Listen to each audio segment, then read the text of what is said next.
What if everything you believe about money, peace, and security is wrong? What if the very thing you cling to, the thing you save for safety, is actually the source of suffering? Stay with me, because this story, rooted in old wisdom and deep reflection, may change not only how you see money, but how you see life itself. This is not just a story about coins, bills, or work in the fields of Texas. It's a parable about how we cling to illusions, about how attachment can blind us, and about how a shift in perspective can free the mind. By the end of this journey, your mind will feel lighter, calmer, and more focused. You will understand why Buddhist wisdom reminds us, wealth that doesn't flow dies. Peace that isn't lived disappears. I know what it feels like to be overwhelmed, to hold on tightly to security, to dream of a tomorrow that never seems to arrive. Maybe you've worked long hours, saved what little you could, sacrificed comforts, only to feel like sand slipping through your hands. You're not alone. Across cultures and centuries, people have faced this same truth. What we hold on to too tightly eventually dissolves. The more we clutch at safety, the more unsafe we feel. So let me take you into a story about an old man once called Lazy, who discovered something profound. Saving money can be like storing water in your hands. It always escapes. But there is another way, a way that Zen, mindfulness, and Buddhist practice have taught for centuries. It is not about hoarding, but about flowing. Not about grasping, but about planting. Long ago in the hot fields of Texas during the 1950s, there lived a man everyone knew as Lazy. He sat beneath the shade of a mesquite tree, dreaming, talking, but never acting. His wife sighed, his neighbors pitied him, and his stomach often went empty. This laziness wasn't just idleness, it was attachment to illusions. He wanted wealth without effort, results without roots. Eventually, hunger broke his pride. He bent his back under the sun, working until blisters split his hands.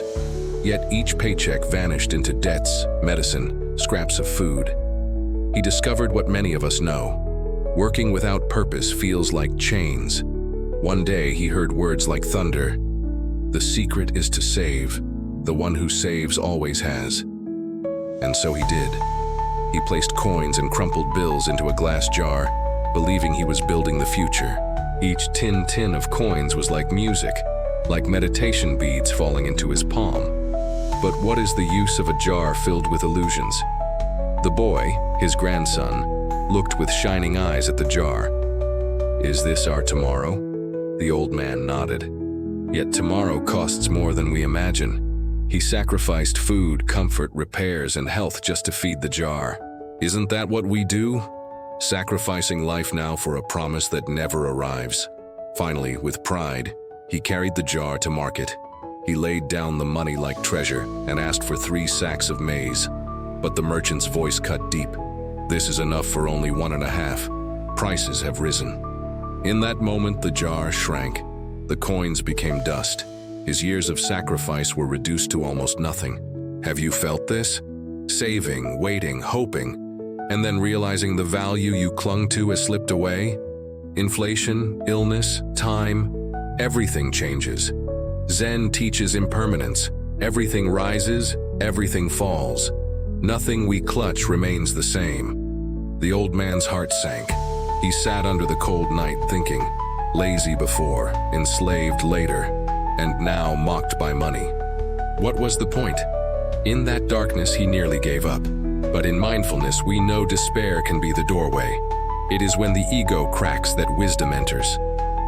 One morning, he saw neighbors walking proudly with baskets of eggs, bottles of milk, not saving coins but producing life.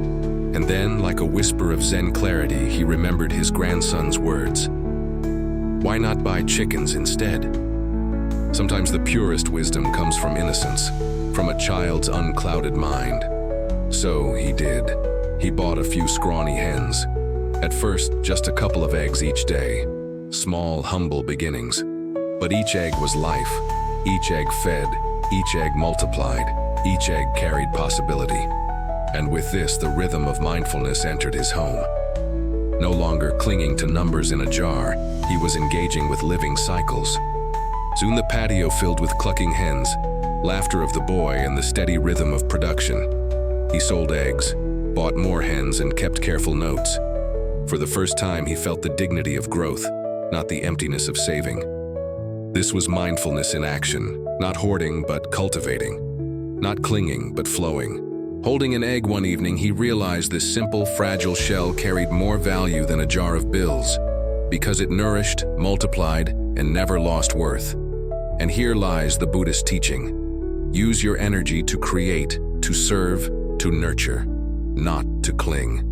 The grandson asked, "So you're not lazy anymore, Grandpa?" With tears, the man replied, "No, my son.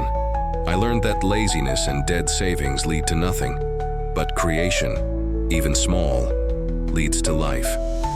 In mindfulness, this is called right effort, energy directed toward what nourishes life.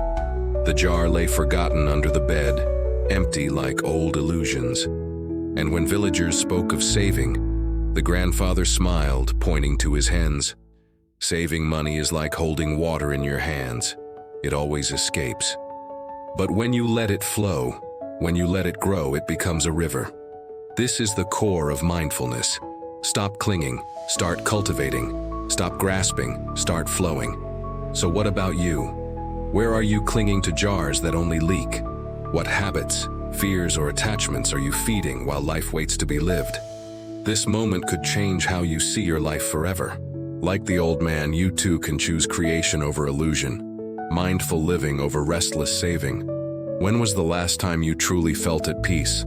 Not because you saved something, not because you clutched security, but because you lived fully, breathed deeply, and created joy in the present moment.